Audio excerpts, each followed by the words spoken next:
Can we throw this breaking news at you, Charlie, and just get your take on this? So, Supreme Court ruling that colleges must stop considering the race of applicants for admission. Yeah, this is a case that lower courts have said you can use race as a factor. Now the Supreme Court today apparently ruled, split decision, that race cannot be used as any factor. Again, we'll have to get the details of it. But essentially, if I recall the facts of this, Harvard and the University of South Carolina, I believe, are the two schools involved. But the bottom line here is that an Asian American and a white person brought the lawsuit saying that they were discriminated against because those schools use race in the admission for those schools. Now the Supreme Court, again, split decision, said you cannot do that. The issue is always, how do you achieve diversity, which we all believe is a good thing, without using specifically race? Can't use points, can't use quotas. Those are old. But how do you achieve it?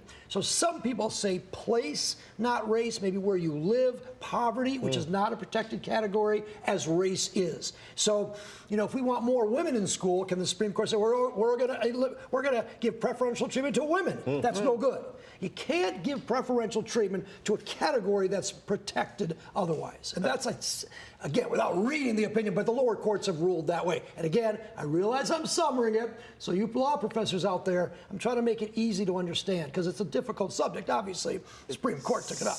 And I said this earlier, it sounds like the death of affirmative action, which has been around for a very long time. Got a lot of people into school. And in the court, they took this case, or affirmative action in general, a while ago. But the issue is have we achieved diversity? We're talking about college admissions now. And so we're talking about, you know, we want diversity, that's a goal, but we also want qualified students to get in on their merits. And that's an issue too. And so just because someone is African American, for example, or Asian, should they get in? What place, what role should that play, if anything? And now it looks like the Supreme Court said, no, you gotta look to other factors to achieve diversity, not race. Boy, it's got to be seen. I suppose there's people on both sides of it, but it feels like a big loss for populations that have been boosted by these programs. Marginalized populations that have been boosted by this. I would not have gotten in school without affirmative action. So it's interesting to me. Yeah, it is interesting. I do think, though, that probably colleges will give some treatment or some deference perhaps to, you know, economic issues more so. My thought is, or, you know, a legacy. I mean, again, if you don't have a legacy, you know, that could be a factor. So again, colleges, to achieve diversity, will have to get creative in achieving diversity, and yet without doing it with race. Can it be done? Well, we're going to see. We'll see. We'll see. Well, there are a couple of examples there. But again, if you're qualified I really otherwise, hope something is good comes up with, but it's done. It's done. It's done. All right. Yeah, the High Court has ruled. Yeah, we'll have more on this tonight, too, because it's Absolutely. very interesting. Yeah, a lot to break down. Let's talk about this. So the phone, as of tomorrow, you can't talk on it like this. You can't be driving and looking at it. As much as you use your phone, Charlie, that's tough. We all do. We all do. Don't tell Any of them. Any of them.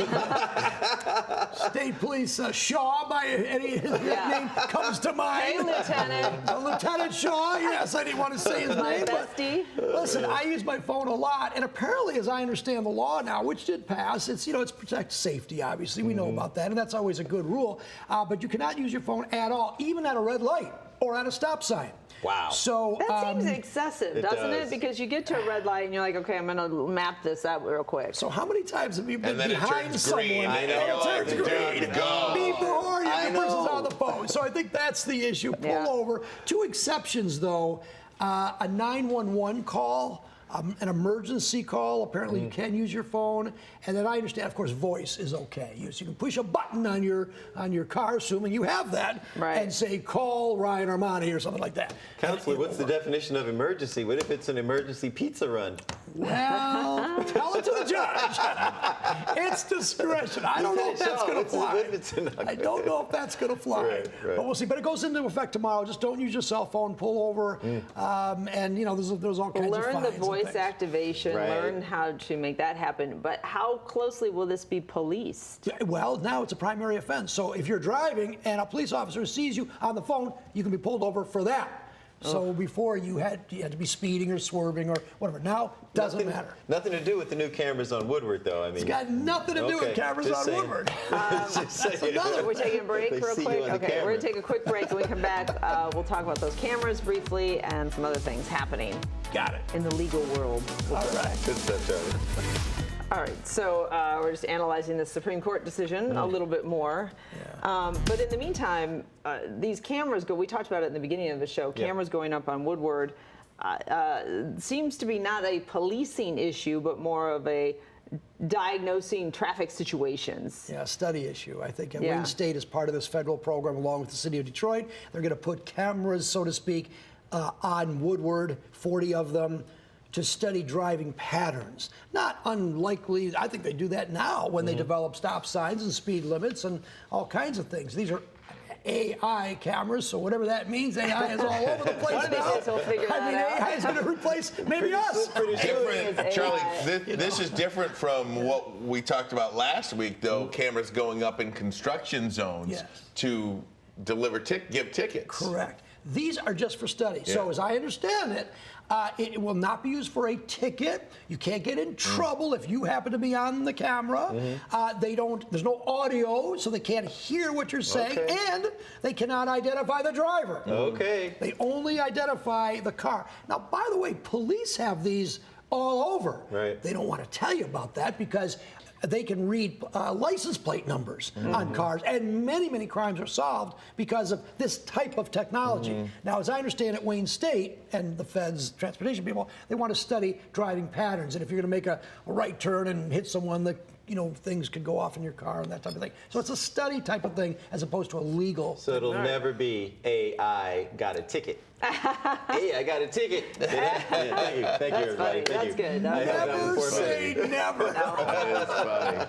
All right. Never say never. So the city of Warren facing a pretty big lawsuit after an officer's Is a little abuse, or arguably a little abusive tactics to a person, a 19-year-old who was arrested for stealing. Is this a car. the video that we've That's seen him. multiple times? Man, that's egregious, Charlie. It just looks so bad. It is, and the Warren police, I mean, to give them credit, they removed the officer. Now they have fired the officer. He's been, I think, 14 years on the job. Rodriguez is his name. There's his mugshot picture because now he's being charged criminally for assault and battery against this person here. Now there's a civil lawsuit.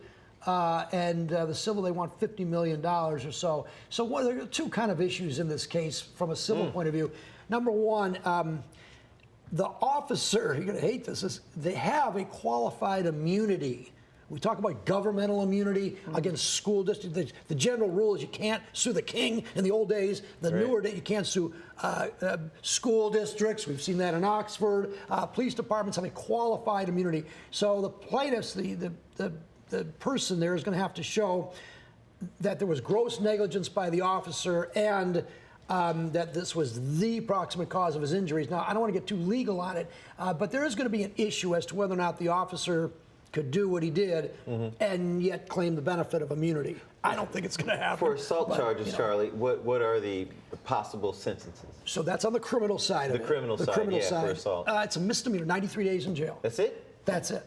93, they're charging him, I think it was 2 misdemeanors, 93 days in jail, not a felony. Let me ask you this. Once he gets out, can he just go work in Roseville or can he go work in another police department? He could. Sure, if you wanted to be hired, sure. I thought so. Okay. Yes. But that's up to the department. He had a previous incident 10 years ago where he was sued in a civil case for a similar abusive behavior.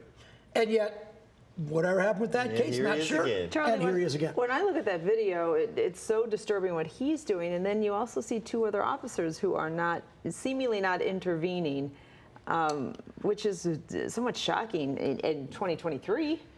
So we don't have the audio portion of that. However, talking to some of the people that were there, the officers basically said, hey, Matthew Rodriguez, why don't you settle down here? Right. Don't do what you're doing. And they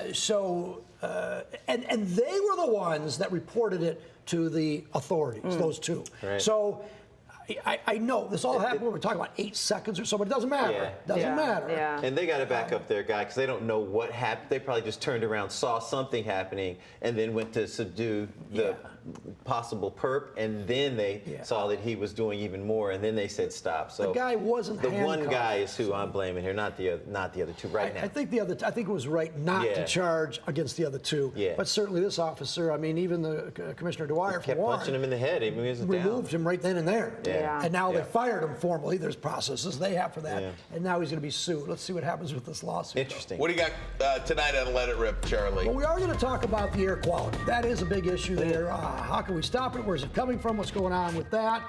And what about the loss of jobs? There seems to be a lot of automaker jobs that are being lost, even in the the combustion engine jobs, as well as even where this is all going, auto-related jobs. We'll figure something out there and try to solve it. Not too political today. No, I know. That's why I'm keeping my pen over here. I'm keeping my pen over here. Unless we dovetail and do the affirmative action, then maybe. Well, I mean, I had no idea about any of this, so we got to read the opinion. We got to read right? it. We got to read it. Just stay tuned. Right, 10:30 right, Don't right. miss it. It'll be Very good. good.